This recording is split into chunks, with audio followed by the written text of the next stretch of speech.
Franca jamás imaginó que su destino sería vivir en Argentina.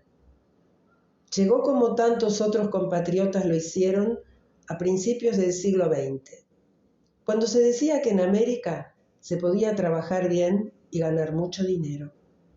Ella había nacido en Sicilia, donde aseguraba haber sido muy feliz.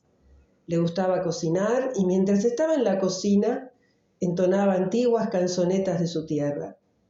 Su madre le había pasado una receta para elaborar dulces con fruta fresca de la región, y esos dulces que llevaban la impronta de su vena culinaria la habían hecho famosa. Por ella suspiraban muchos hombres, pero entre todos esos, Franca ya había elegido al dueño de su corazón. El elegido era Enrico, de quien se había enamorado perdidamente. Pero los padres de Franca no estaban de acuerdo con su elección. Consideraban que ese muchacho no era el candidato ideal para hacer feliz a su hija, ya que lo creían demasiado bohemio, soñador. Enrico se animó un día a hablar con los padres de Franca. Les dijo que quería casarse cuanto antes con ella y dejar Sicilia por un tiempo. Decía que en Argentina se podía trabajar bien. Era cuestión de tomar la decisión. Su deseo era progresar, juntar dinero y después volver a Italia. Los padres de Franca cambiaron de opinión con respecto a él cuando lo escucharon hablar y estuvieron de acuerdo con la decisión que pensaba tomar Enrico, quien demostraba que no iba precisamente a la aventura. Allí en el sur tenía un hermano y un amigo que habían puesto un restaurante desde donde ofrecían rica comida a los comerciantes que estaban de paso por Bariloche, una ciudad que crecía diariamente. Franca aceptó viajar, aunque muchos deseos de hacerlo no tenía. Decía que le costaba separarse de su familia, de sus amigos. Fue todo muy rápido para ella. El casamiento, el viaje, el arribo a Bariloche que cautivaba con sus bellos panoramas, pero que eran distintos, muy distintos a los paisajes de su amada Sicilia. La promesa de Enrico con respecto a que regresarían ni bien juntara el dinero que deseaba reunir, la tranquilizaba un poco. Franca y Enrico vivieron en una habitación trasera del restaurante. Todas las construcciones eran de madera. A Franca le pareció que su nueva casa iba a deshacerse con el viento, pero fue dándose cuenta que resistía más de lo que imaginaba. Enrico trabajó con sus nuevos socios y Franca ayudaba en algunas tareas junto a su cuñada y la mujer del otro socio, dos mujeres que vestían siempre de negro, que sonreían poco y hablaban menos. Cuando todos dormían la siesta, Franca aprovechaba para escribir cartas a su familia. Sentada en la galería de la casa, desde donde se veía el inmenso bosque y un cielo majestuoso, Franca pasaba varias horas escribiendo y algunas de esas cartas que iban destinadas a su madre ni siquiera las enviaba. Una de esas tardes se le acercó a Len, una chica mapuche que ayudaba en la cocina. A Franca le había llamado la atención la presencia de Alén en el restaurante.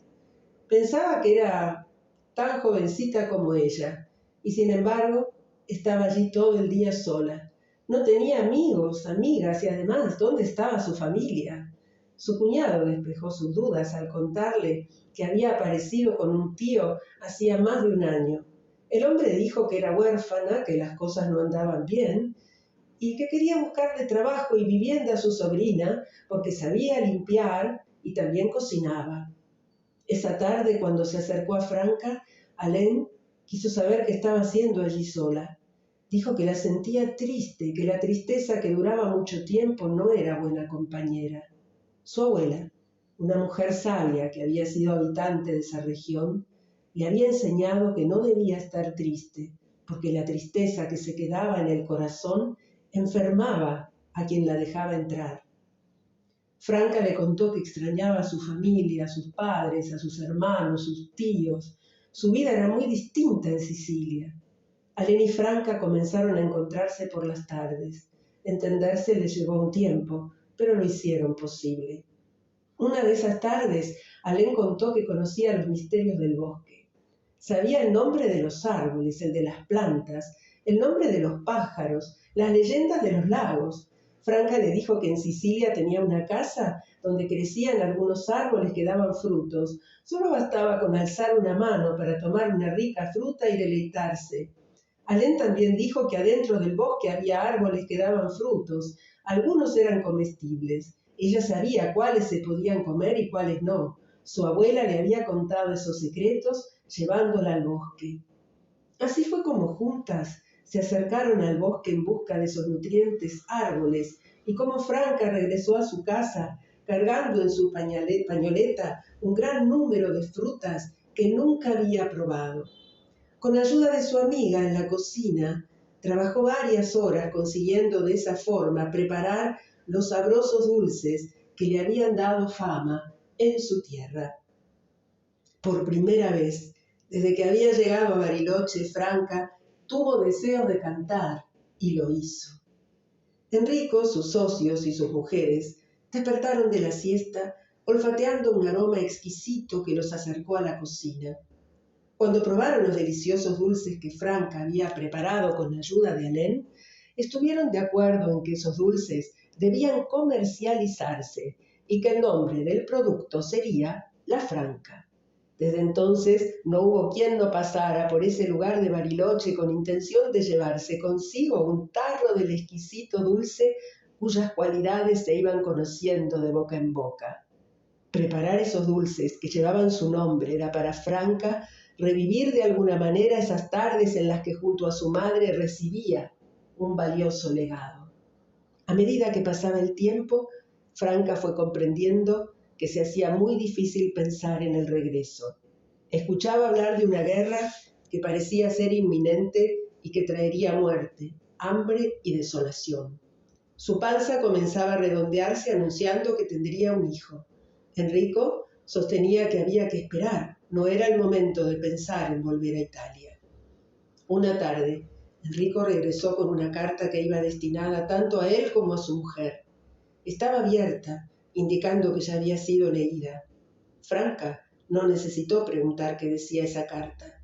Los ojos llorosos de Enrico y sus temblorosas manos le permitieron adivinar el contenido e inmediatamente, dando rienda suelta a su llanto, sostuvo: «La mamma è morta».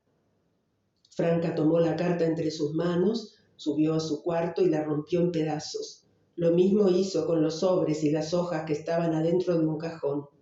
Después se recostó un rato y cuando despertó bajó a la cocina con deseos de tomar un café caliente. Allí en la cocina estaba Alén, quien esperó a que terminara su café para llevarla después hasta el bosque.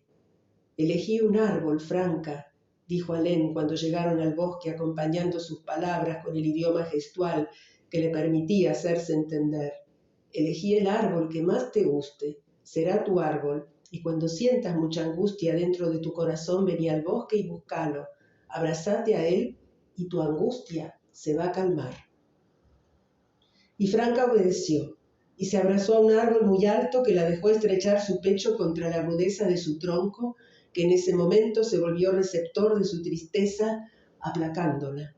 En días sucesivos, Franca continuó yendo sola al bosque para abrazarse a su árbol.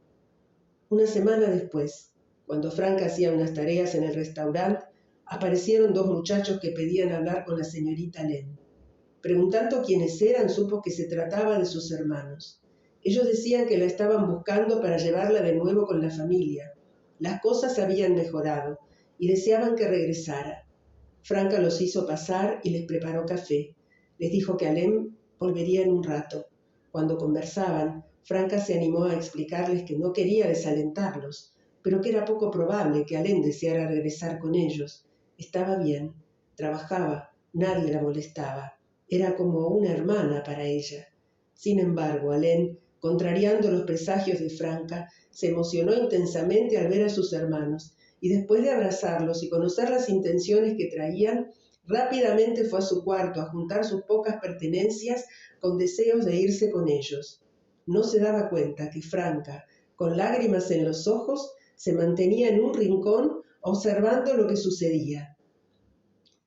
Al notar a Franca en ese estado antes de irse, Alén se acercó a ella y acariciándola, le explicó que pronto vendría a visitarla, que nunca dejaría de hacerlo por más lejos que estuvieran una de la otra.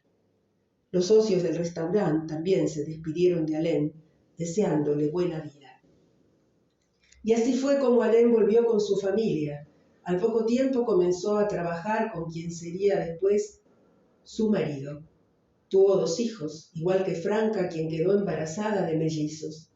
Alain cumplió con su palabra y visitaba a Franca de tanto en tanto, a pesar de sus obligaciones.